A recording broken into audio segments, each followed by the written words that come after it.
Engineered by Morris, so they will switch sides of the field as Randy Shannon looks on. I think he was looking for a lot of energetic competition throughout the last month down in Coral Gables. He wanted to see high energy. He wanted to see some physical play as the team has stumbled the last 2 years or so. You can pinpoint some of those physical confrontations, including that game against Big Ten competition Wisconsin in that Champ Sports Bowl, where Miami was unable to really match up physically. So I think he's been pleased to this point with what he's seen, especially on both sides of the line of scrimmage. Yeah, it's been a very, very physical spring, and they actually put their teams in game-time situations, coming off the goal line, running 4-minute offense. It's been very competitive to the effect that when the defense wins a drill, the offense will run after practice. When the offense wins a drill, the defense will run after practice. So a little extra incentive going forward. Big Alan Bailey, the versatile defensive lineman. He can play end, he can play tackle.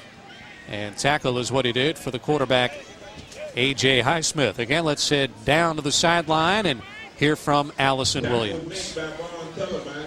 Running backs to come out of the University of Miami, Clinton Portis. Clinton, thanks so much for joining us. And first of all, a little bit about what brought you down here for the spring game. You know, Coach Shannon, man, he always reach out and trying to get the program back on track. You know, he always reach out to us. So just coming here for the support. Have you gotten a chance to check out any of the backs so far this spring? I haven't. You know, I'm out here to see that, you know. I think they're recruiting the right type of guys. You know, I know they got the kid from my high school. They got the 2 kids from my high school. So I know they're going in the right direction with recruiting. And, you know, it's just basically about getting all the pieces back to the puzzle that they really need. You know, you need that explosive return guy. You need that dominant D-line that the University of Miami known for, the dominant running backs. And you got the team back to where you need it. It seems like they have a lot of speed guys, and then they also have some power guys, but all in all, just a lot of depth there at running back. Talk about the advantage of having multiple backs you can go to. Well, you know, I think for the backs, you know, it's a mindset. For them, you know, you got to understand your competition and know if you slip up, the next guy is there. So having an opportunity back, you know, having the competition back in the backfield, you know, that's going to make everybody better because the main guy could be there for the first game. He could be there for the season. You know, he could disappear at any time. So just having that, and you know you got to carry the team playing running back for the University of Miami. We've seen so many guys from the U go on to have success in the league. You're one of many. What did you learn at the University of Miami that you've applied to your professional career?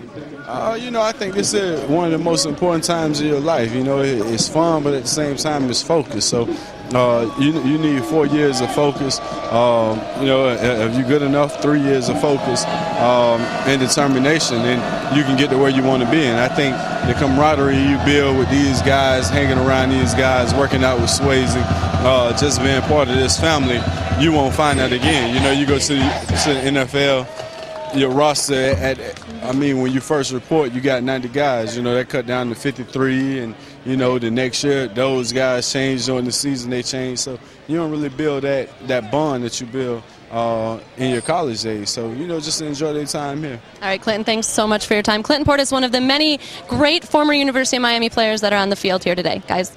No doubt about that. Clinton Portis, of course, stellar NFL career with the Broncos and the Redskins, as this one goes airborne and incomplete as Hankerson unable to come back to the football and hang on to it. Hankerson usually very sure-handed, especially this spring. Dropping a big play there. Didn't have too much mustard on there. He actually just laid it up. But Brandon McGee jumps up and does a heck of a job to defend the pass. Wraps an arm around there as well. Maybe got away with one. For the most part, it's been the first-team offense against the second-team defense, and vice versa. Second-team offense versus first-team on defense. But we've seen Coach Shannon mix it up a little bit, going with the first team against first team at times. There's a quick strike and another incompletion. Aubrey Hill, the wide receiver coach, can't be pleased with the last 2 plays. A drop by Hankerson and one right there by LaRon Byrd. We give credit where credit's due, too. Colin McCarthy's there on the spot to break up that pass. And Colin McCarthy, I know he's happy to be finally healthy. He's always struggled with injuries over the course of his career, but he's a guy that has been very selfless, played on special teams his whole career, has actually moved from the Sam linebacker, the strong side linebacker, to the weak side linebacker. So he's going to be called on to be in more pass coverage this season. Receivers not exactly helping the numbers for A.J. Highsmith, who's made the most of his 2 completions this afternoon. Touchdown passes to Leonard Hankerson and Devon Johnson. We've reached the 2-minute mark of our first quarter. Sneak peek at the 2010 University of Miami football team and the battle for backup quarterback, which Coach Shannon said remained wide open heading into the scrimmage this afternoon. And again, obviously, there's a mental side to not naming certain players at certain positions, Casey, as you enter the summer months and off-season conditioning and head into the fall, as you want some of these young guys to believe that they have a chance through hard work to move themselves up the depth chart. Travis Benjamin has a chance to move himself downfield in a hurry. The blazing speed of Benjamin into the end zone and a touchdown for the junior out of Glades Central and Belle Glades, Travis Benjamin. Stephen Morris was under some pretty intense pressure there. He actually throws it up. He was blinded by the pressure, hands in his face, but throws up a good ball. Benjamin able to run under and goes in for the touchdown.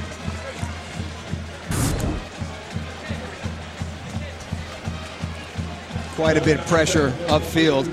Throws up a kind of a rainbow ball, but Benjamin does a great job of running under the ball, helping a quarterback out, and then uses that those fast legs to get in the end zone. Great job.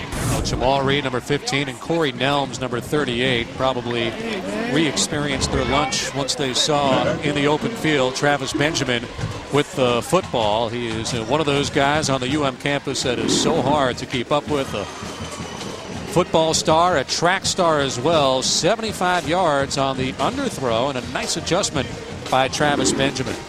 And congratulations to Travis Benjamin, who actually finished 4th in the indoor ACC championship in the 60-meter dash. Congratulations to him. I think Lamar Miller, one of those guys also competing in track, that continues to ask Travis to lace it up wherever they might be to get into one of those foot races. And every time Benjamin obliges, it is Travis and the long hair right there flowing out of his helmet that flows right in front of anybody that challenges his speed. Meanwhile, Stephen Morris with his first touchdown of the afternoon. Travis Benjamin able to help out the young quarterback. And Sean Spence, on the subject of linebackers who might have experienced a sophomore slump, one of those talented bulls at a Northwestern high school. Sean Spence, who fought injuries last year. He missed 3 games after sustaining a knee injury against Clemson, but no doubt University of Miami needs this guy to come back to the form he showed as a talented freshman 2 years ago. And he is exciting. When he was a freshman, he won games. We were up in Charlottesville, and he basically won the game in Charlottesville against the University of Virginia. But an electrifying player when he's healthy. I think that comes with maturity, is learning how to play with nicks, bumps, and injuries. But a nagging knee injury kept him out of production a lot of last year. Deep into the backfield is defensive end Marcus Robinson dragging down the ball carrier Damian Berry. Well, we hear so much about the physical and athletic exploits at the college football level. Our Allison Williams will tell us about some of the exploits academically achieved by the University of Miami as well. It's probably one of the areas we really don't talk enough about, and that's the academic success these football teams have had under Coach Randy Shannon. In fact, when they took the field for the Champs Sports Bowl, 13 of the 18 seniors had already gotten their degree, and in the last 3 years, the NCAA academic progress rates have all ranked in the top 10 nationally. That 977 mark in 2009 was the 7th highest in the nation. It is something Coach Shannon takes tremendous pride in, this program, and how good they have been academically, and just really their off-the-field success as well.